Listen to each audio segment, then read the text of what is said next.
బబులోను దేశమందున ఆ భక్తులు ముగ్గురు మాకు మొక్కనందున బబులోను దేశమందున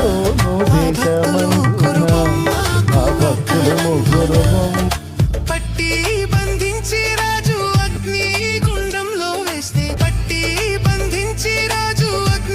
గుండంలో వేస్తే నాల్గవ వాడు ఉండలేదా. త్వరలో క్రిస్మస్ వచ్చేస్తుంది కదా, ఒక సాంగ్ పాడదామా? బెత్లెహేములో సందడి, పసుల పాకలో సందడి, శ్రీ యేసు పుట్టాడని.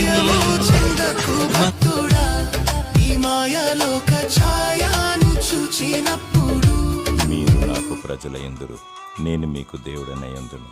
ఇర్మియా 30:22. దేవుడు పరిశుద్ధుడు, మహోన్నతుడు, ఆది సంభూతుడు, జగదుత్పత్తిధారి, రాజులకు రాజు, ప్రభువుల